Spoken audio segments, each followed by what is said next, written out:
Assalomu alaykum ustoz. Men o'tilgan darslardan ozgina sizga gapirib bermoqchiman.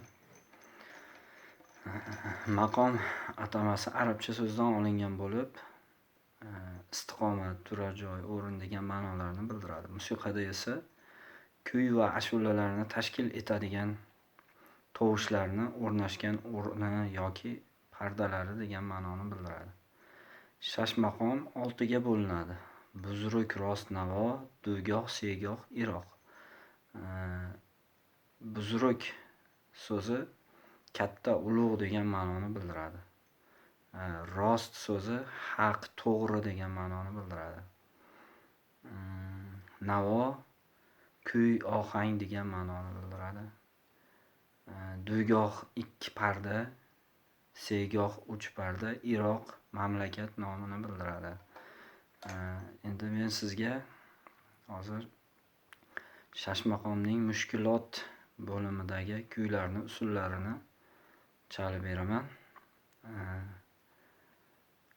Mushkulot bo'limiga tasnif, tarjih, gardun, muhammas, saqillar kiradi. Tasnif sinflangan, yaratilgan degan ma'noni bildiradi.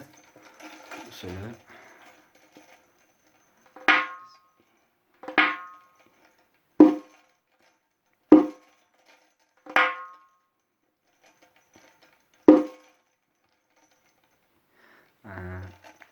tarjih qaytarish,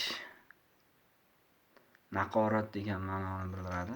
Takrorlanish degan ma'noni bildiradi. Xuddi shu tasnif usuli tezroq bo'lib qaytariladi. Gardun osmon, falak degan ma'noni bildiradi. Usuli 2/4, 3/4 o'lchovda bo'ladi.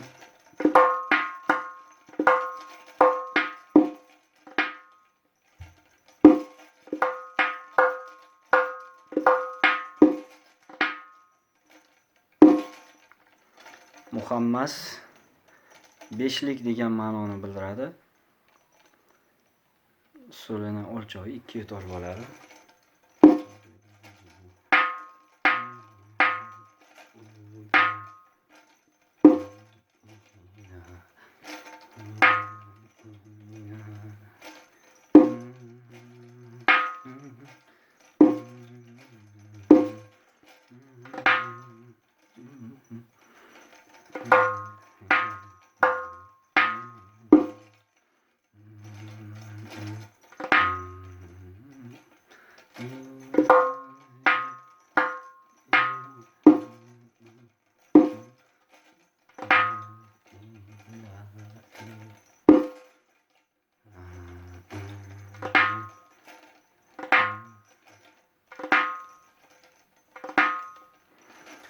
Saqil og'ir, vazmin degan ma'noni bildiradi.